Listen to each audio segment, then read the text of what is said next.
graphicschoolbd.com এর পক্ষ থেকে সবাইকে আন্তরিক সালাম। আসসালামু আলাইকুম। আমি Mamunur Rashid. Adobe creative cloud illustrator CC 2017 learning এ আপনাকে স্বাগতম। আজকে দেখাবো অ্যাঙ্কর পয়েন্ট। আমরা অ্যাড অ্যাঙ্কর পয়েন্ট এবং ডিলিট অ্যাঙ্কর পয়েন্ট নিয়ে প্রথমে এই পর্বে আমরা আলোচনা করব।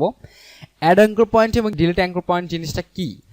আমরা পেন টুলসের নিয়মে আমরা দেখেছিলাম যে কিভাবে আমরা একটা অ্যাঙ্কর পয়েন্ট নিয়ে কাজ করতে পারি এবং একটা অ্যাঙ্কর পয়েন্ট কিভাবে কাজ করে থাকে, অ্যাঙ্কর পয়েন্টে আমার সুবিধাটা কি।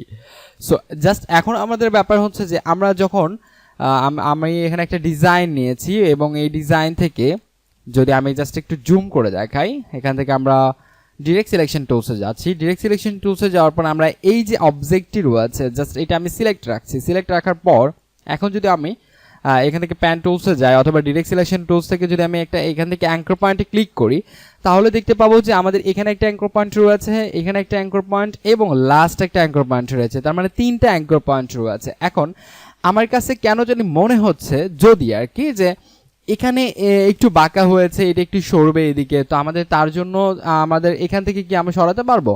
কখনোই সরাতে পারবো না, কারণ এখান থেকে সরবে না, কারণ এই অ্যাঙ্কর পয়েন্ট থেকে সরবে।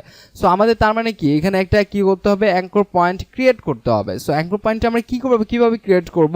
এখান থেকে অ্যাড অ্যাঙ্কর পয়েন্ট টুলসের মাধ্যমে বা কিবোর্ড থেকে প্লাস সাইন যদি আমরা প্রেস করি তাহলে আমরা পাবো। তো আমাদের দেখেন এখন মাউসের কিন্তু সাইনটা হয়েছে কি, দেখেন মাউসের নিচে কিন্তু দেখতে পাবেন যে পেন টুলসের নিচে প্লাস সাইনটা শো করছে। সো আমরা জাস্ট এখানে যদি একটা ক্লিক করি, এটা কিন্তু অবশ্যই পাথে ক্লিক করতে হবে। যদি এখানে মাঝখানে ক্লিক করি তাহলে বলছে কি যে please use the add anchor point tools on a segment of the path. Okay, so আমাদের অবশ্যই এটা পাথে ক্লিক করতে হবে। পাথে ক্লিক করার সঙ্গে সঙ্গে দেখেন আমাদের এখানে একটা অ্যাঙ্কর পয়েন্ট তৈরি হয়েছে এবং আমরা কি করতে পারবো, এটা ডিরেক্ট সিলেকশন টুলসের মাধ্যমে আমরা এইভাবে ছোট বড় এইভাবে ইত্যাদি করতে পারবো।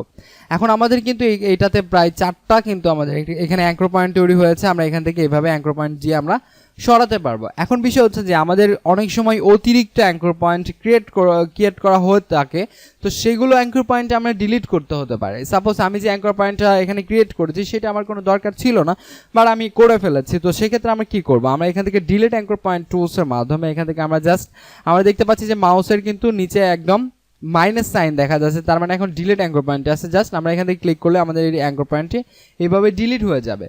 সো এইভাবে অ্যাঙ্কর পয়েন্টগুলো কাজ করে থাকে। অ্যাঙ্কর পয়েন্ট অ্যাড এবং ডিলিট করতে পারবেন। লাইক আমি যদি এখানে দেখি,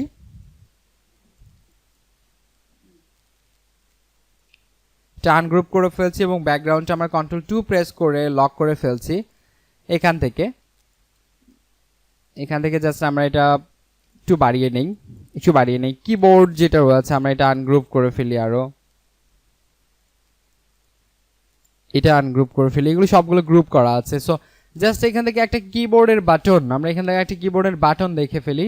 সো কিবোর্ডের বাটনে যদি আমাদের সাপোজ এখানে যদি আমাদের ঠিকঠাক না হয়, সেক্ষেত্রে আমাদের হয়তো অ্যাঙ্কর পয়েন্ট তৈরি করতে হতে পারে। সো আমরা অ্যাঙ্কর পয়েন্ট দেখেন এখানে হ্যান্ডেল রয়েছে, হ্যান্ডেল দিয়ে আমরা এটা সোজা করতে পারবো।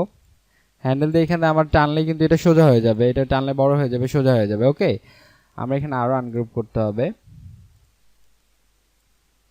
করতে পারি এবং আমরা এখান থেকে এখান থেকে একটা প্লাস, জাস্ট আমি এটা অ্যাঙ্কর পয়েন্ট কিভাবে অ্যাড করব এবং ডিলিট করব সেটার ইউজ দেখাচ্ছি। তো আমরা এখান থেকে জাস্ট একটা অ্যাঙ্কর পয়েন্ট এখানে অ্যাড করলাম।